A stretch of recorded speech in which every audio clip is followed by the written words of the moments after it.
there's a lot of racism within Indian culture against the black community. A lot of Indians don't like black people because if you have a baby with a black guy, they think how dark it will come out. Indians will come here and shit on African Americans. Oh, yeah. Not another race that hate black people more than Indians. Like, genuinely, I can't think of one time an Indian person has been nice to me. Ever. Colorism is a big issue in India, and that could be why they don't really like the intermingling with black people. I'm trying to see how the hell India has the audacity to be racist when they are darker than most black people. The colonizer mentality is not gone. Many Indian people, uncles, told us that what British did to us was right. Yeah, they were like, British people saved us. Proximity to power, to whiteness, to the British was afforded more to those with lighter skin. Those with darker skin were perceived as inferior, and the term coolie was more reserved for them. It's not that this didn't apply across the board, but there was greater discrimination to those with darker skin. Colonialism is a hierarchy, not a binary, and the British would play off one group against another. Or even the word fair, meaning beautiful and light-skinned. I once saw an advert where a guy who looked exactly like me couldn't get a girlfriend, then he was given fair and handsome, and the girl loved him. That broke my heart. Y'all owe black people an apology. So why is there so much disdain from Indian communities directed toward black people? A lot of it comes down to colonialism. See, these people were told that they have connection to colonizers, that the lighter you are, the closer you are to them. And that message, they stuck with them. Even today, some of these people still believe in those lies that they were told by colonizers. Now, we cannot ignore that Indians themselves, they face discrimination. They are highly discriminated against. But instead of turning back and join black folks to fight against racism together, their anger gets directed to us. They are like, they don't like us, but then they turn around and say, we don't like y'all too. So in this video, we're gonna be watching these clips, listening to what people are saying. And the main goal of this video is to educate y'all, to help y'all understand some of the anti-blackness that is deeply embedded in these mindsets. So this is for educational purpose. Make sure you watch the video from the beginning to the end, and if you're enjoying it and you've got any idea to add to what is being said, please feel free to drop it down there in the comment section. Let's get into it. I find it really hypocritical how Indians and South Asians will talk about prejudice they experience by white people and then turn around and take that same discriminatory energy and use it against black people. I know it happens. I grew up hearing it. So let's talk about how you are so eager to fit in that you would rather appease those who oppress you than support other oppressed groups. You know what that smells like? Desperation for acceptance. And the sad part is, no matter what you do, no matter how hard you work to blend in, you will still be seen as an other. When I was pregnant with my son, all my mom would say is how dark my child was going to be. Now, when he was born, when you look at the top of a newborn's earlobe, you'll see what color they're going to be, basically. Their pigmented earlobe basically tells you how dark or how light the child is. So what she said was, he's going to be so dark, look at his ear. I was like, huh? I didn't get it until later that she thought that because of his ear, he's going to be dark and, well. So what's up with you? What's your name? Anand, can I see your ID or something? No, I mean, you can call the police or I can call the police. Can I see your ID? Yeah. Let me see your ID. Yeah. Take out your ID and I'll take out my ID. Let me take out your ID and I'm going to take out my ID. Okay, let's, can you get my phone? No, let's call the police. Give me your phone, let's call the police. I'm in my own neighborhood where I live at, working in my neighborhood by my house, and I have this man asking me, do I live here? Yes. And what's your name? Dude. I'm going to start a civil lawsuit right now. That's what I'm going to do. Absolutely. You got to do it, man. But I want What's your name, man? Because I'm walking in the neighborhood where I live at, and I'm getting harassed. No, wait. He's unnecessarily playing us. My mom is very colorist, for sure. China's even worse than us on colorism, to be honest. To be honest. You know how I know this? My mom will send me pictures of women to marry. And if they're dark-skinned, they have the perfect face, completely symmetrical. The light-skinned women she sends me, one eye missing. Oh my God. Teeth gone. But she's like, oh, look, the fairness. I love this. Because it means so much, yeah. It means so much. I totally agree. In Chinese, there's saying that 一白遮三丑. Is that if you are fair-skinned, you can be much more uglier than a girl with darker skin. You can still turn out prettier than all of them. That's what it is. It's that fair skin is like Hail Mary at the, just a fucking, you can't lose. Only one eye is missing? Yeah, only one eye. Ooh. We have a winner here. Indians alike will agree they don't want any of their great-grandchildren, great-great-grandchildren dating anybody Black American. You can date anything else, Jamaican, whatever else, just make sure it's not Black American.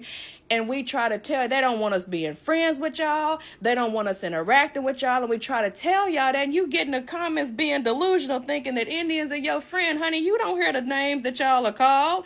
Ask any woman on this app who is estranged from her Indian family because she chose to date a Black American man. They don't agree with the way we dress. They don't agree with the way we date. They don't agree with any of that. And we come on here, they don't even agree with us having Black American friends. We get on here and try to tell y'all that, and you try to tell us it's something else. Keep thinking that. Like I told y'all, it's 2 young women on this app that tagged me and said that those families, they had children by men whose families tried to take their life for having a child or getting pregnant by one of their sons. If you think that don't happen for real, it does. Get lost in a part of India and you can't speak any language to get your way out that situation. You'll be reminded real quick. They not your friends. Over here, they your friends. Not there. Now you know. Now you know better, you'll do better.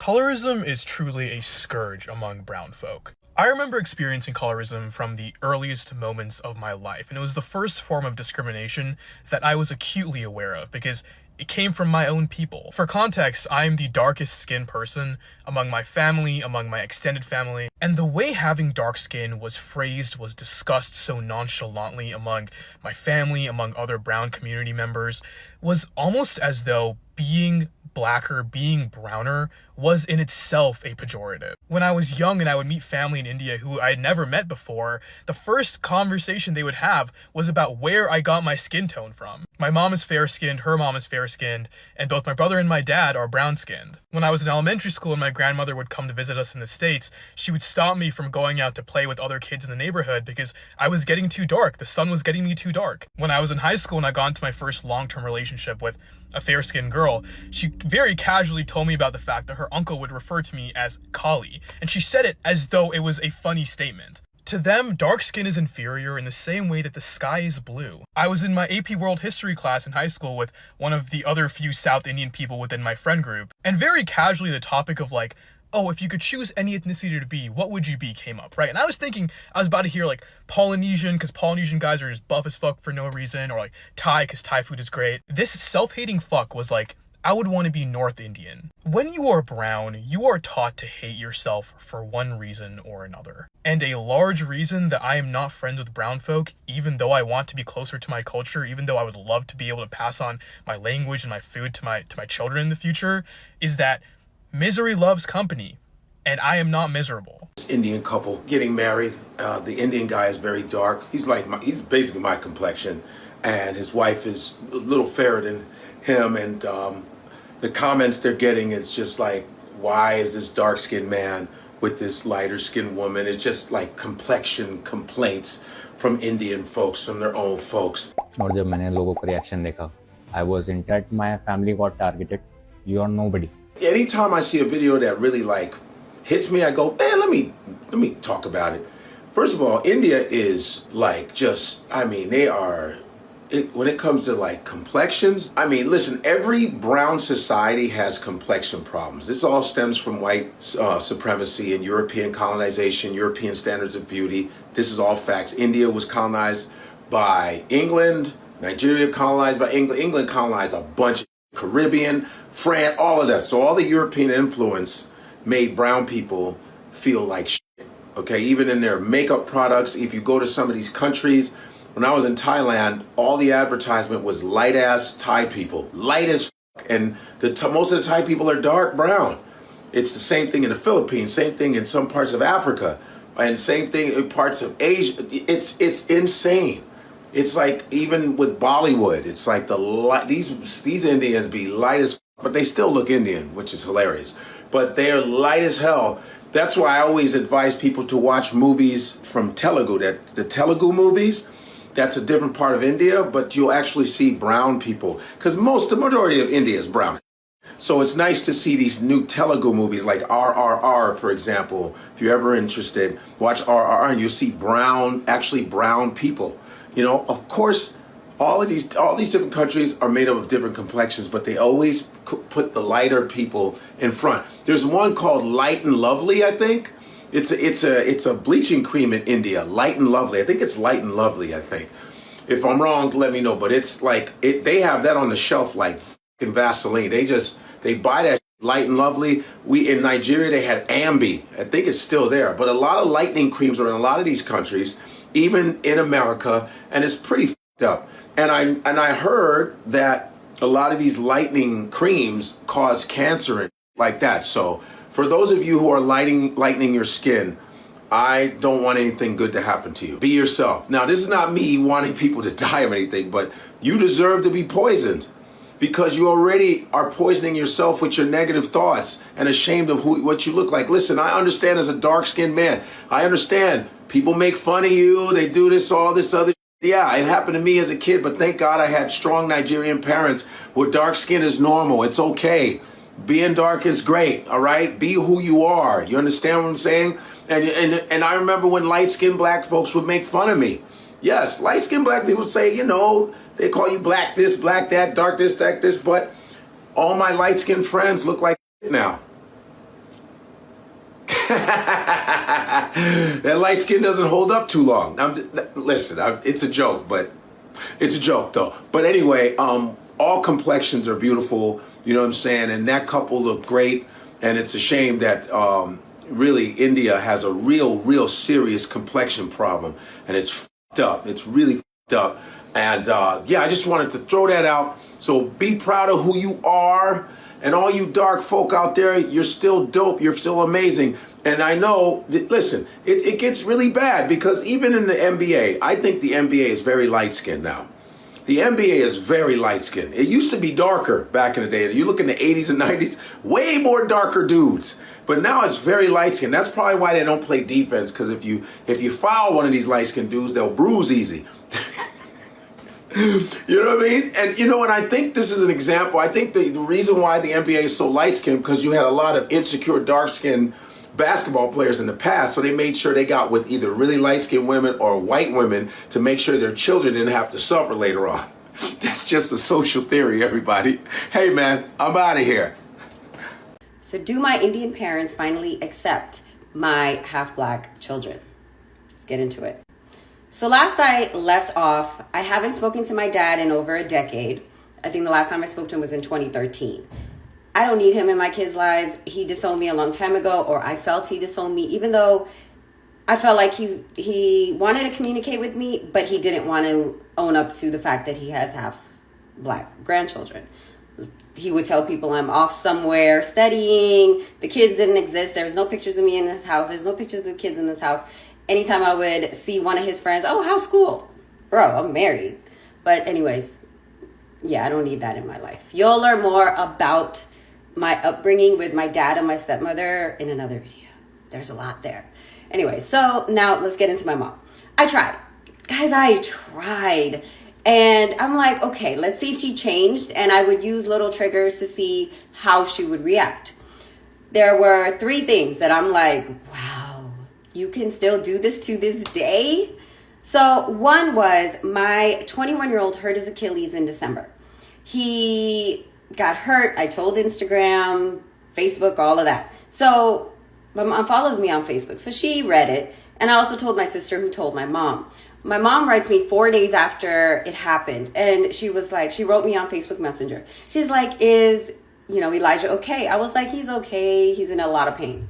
She wrote me 2 days after that message and gave me a thumbs up emoji. A thumbs up. Okay, whatever. So I decided to visit my sister in Maryland, and because she just had a baby and I wanted to see my nieces. There's 2 of them.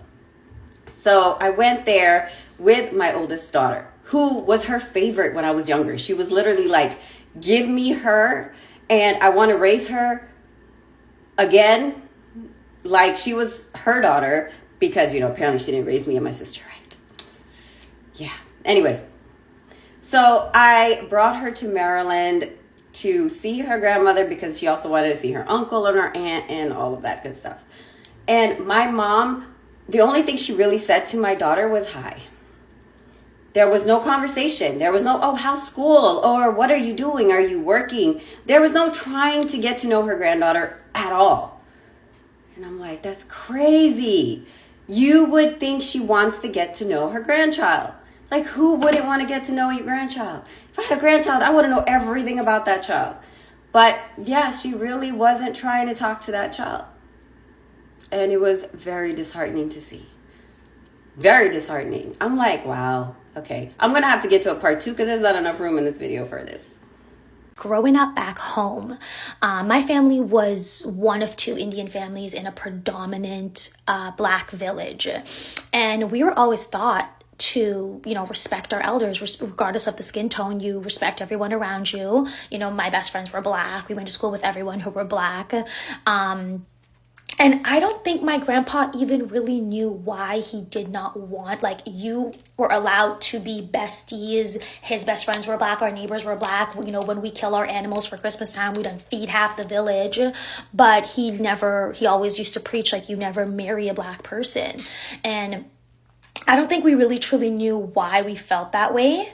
Obviously now looking back, slavery, because we were the lighter skinned slaves, the slaves that came from Africa were meant to feel that we were superior to them because of our skin tone. But a slave is a slave is a slave is a slave. And all of my aunts and uncles later went on to marry a black man or woman. And so all my cousins are, biracial or Dougla for the Guyanese people. That's what we called a biracial person. You're a Dougla. And so I don't think he fully knew why he was supposed to feel that way, but he did.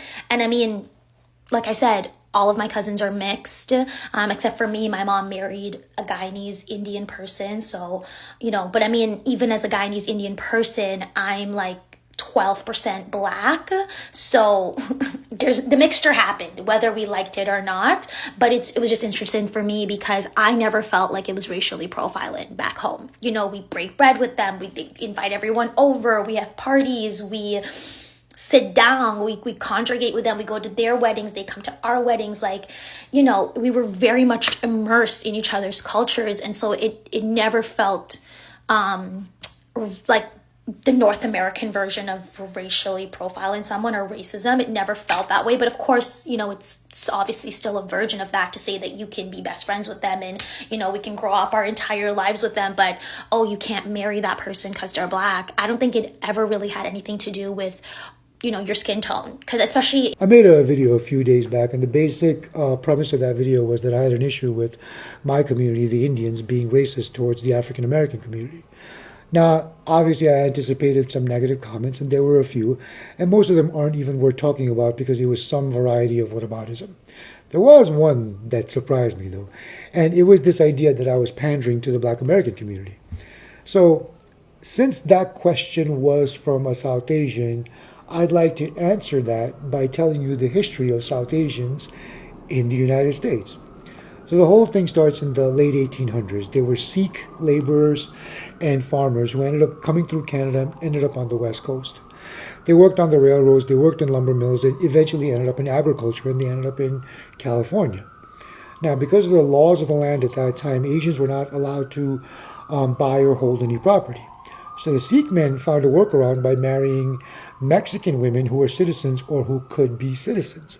So in the early 1900s, there were these Sikh Mexican communities in California, which is amazing to me, and I'm going to learn everything about them whenever I get a chance. But right here, I'd like to pause the story for a second. A special shout out to the Sikh community. For those of you that don't know, they're the warriors of our society. They're always the first in. And apparently now you can add to their accomplishments that they were the first Indian men to step to Latinas. So thank you for that. Moving on, let's fast forward to 1917. 1917 is what begins the start of the era of legal erasure, or what is also called as the era of exclusion. I've been called both things. So it starts in 1917 with the Barred Zone Act. So what the U.S. did was they created what was called the Asiatic Barred Zone. This encompassed an area including a lot of Asia and part of the Pacific Islands where the United States would not take any more immigrants from. So immigration at that point was zero. So what happened to the South Asians in America? Well, I said legal exclusion, right? So for that, we have to fast forward to 1923. In 1923, there was a gentleman named Bhagat Singh Thind. He applied to become a U.S. citizen, and this case went all the way up to the Supreme Court. So his argument was, since he was high caste, he was Aryan, so therefore he should be considered white, and therefore he should be able to apply for citizenship. Supreme Court came back and said, though scientifically you are a Caucasian, in the eyes of the common man, you would not be considered white. So therefore, you have no rights. So what they did was they actually went back, and if there were any rights that South Asians had at that time, they stripped them of those rights. All right? And this is the situation that existed till 1947. Okay? Basically, no Indians coming in, and the Indians who were here had no rights. So let's get to 1946. So in 1946, the U.S. overturns the total ban on Indians. They allow 100 Indians per year starting in 1947. What was the reason for this magnanimous change by the United States? Well, it was the middle of World War II, and there were Indian soldiers dying. So it was diplomatically embarrassing that soldiers dying for your cause would not be allowed to enter your country, right? So from that point onwards, from 1947 onwards, 100 Indians were allowed every year until 1965. So in 1965 was the Immigration and Nationality Act, which changed all the rules of immigration for everybody. And from that point onwards, immigration was normalized. Now, for those of you who study American history, that number 1965 should be pretty instructive, because in 1964 was when the Civil Rights Act was passed. All right, so shout out to all my Indian brothers and sisters. I know y'all are very smart. You are dominating tech industry in America. You've got many CEOs of the major companies on the world. You've got many tech gurus, and you deserve respect for that. But the issue of anti-blackness in your own community has been disturbing a lot of black Americans for many years. And I don't really understand how a country that is dominated by people of color can treat black people like that. Let me put some numbers in perspective. India is the second largest consumer of skin bleaching products in the entire world. Think about that for a second. You've got millions of dark-skinned Indians who are so obsessed with bleaching their skin because they believe that lighter skin color is better. And that's not something that just happened by accident. This comes from somewhere deep. Something that has been embedded in the culture for generations. I've been watching many videos where many Indian grandparents are literally telling their grandkids not to go out to the sun so that they don't turn darker. Can you imagine that? They are literally scared of their own children getting darker skin. Who told these Indians that white is good but black is bad? Where did this mindset come from? It all points back to the caste system. Back in years, in India, the caste system determined your entire life, your worth, the kinds of jobs that you can get, the kinds of people that you can marry. It literally determined your future. And this is the same as other brown communities that we've been talking about. For instance, the Latino communities, they've got their own caste system that operated in the same way as the caste system in India. The caste system was the system that put lighter-skinned people on the top and the darker-skinned people at the bottom.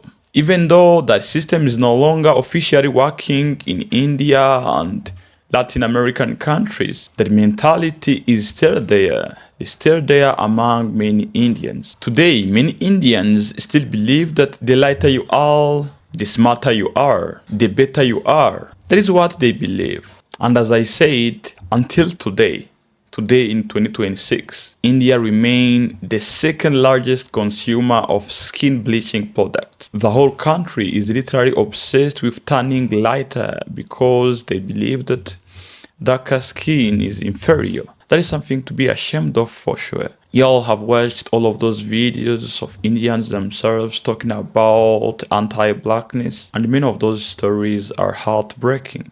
Many young Indians have been disowned by their own families just because they happened to be darker. They have been cut off by their own families just because they simply had a deep friendship with black people. That is how deep anti-blackness is in the Indian community. And you know what is even sad?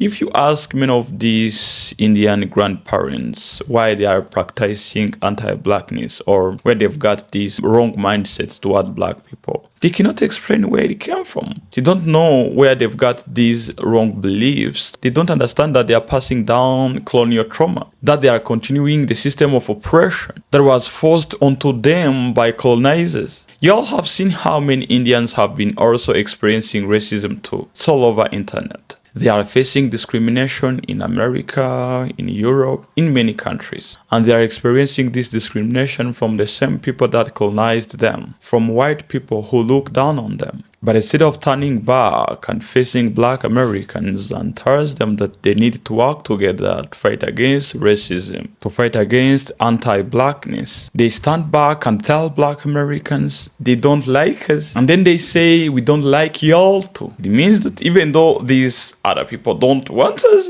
but we also don't want to be with you. So we better be on our own. Even though they are being disarmed, even though they are being discriminated against, they are saying, we don't care. We are going to discriminate y'all too. That is not a good mindset to be having in 2026. That is why I'm calling out all of these racist ideologies among Indian communities. And these ideologies are not only in real life, they are also in media. You will be shocked when you turn on a TV and start watching Indian movies. You will be shocked that many of the actors there are lighter Indians. So you might even think that India only consists of lighter skinned people. But people in India, they know that there are many dark skinned Indians, but they're not being represented by Bollywood. And if a darker skinned Indian is in the movie, they are playing a servant or maybe working in the house, just something like that. But not in those higher positions, not as a hero, not as a leader. This representation reinforces anti-blackness and colorism that is killing these communities from inside. We all got to fight this. We got to get rid of anti-blackness. We've got to root it out from all of these communities around the world, not just in the Indian community. Because the truth is that anti-blackness is everywhere. It is in the Asian communities, Latino communities, it is in immigrant communities, everywhere. And for real, it is getting out of hand. It is time for y'all to call it out. It is time we demand better from each other. To my Indian brothers and sisters, I'm not trying to hate on y'all. I'm trying to educate and build consciousness. Y'all got power to change this. Y'all got the intelligence, the power, the platform. Please use it to fight against anti-blackness, not to perpetuate it. Stand with darker skinned people. Stand with black Americans. Stand with Africans. Stand with darker skinned Indians in your country. Because we cannot build a better future if we are tearing each other down based on our skin color. That was my message for today. I want you all to comment down there what you think about this video. If you've got your own opinions, your own ideas, your own experience that would be open to share with us down there in the comment section, feel free to drop it down there in the comment section. So, Mr. TA, your African brother, signing off. Ciao.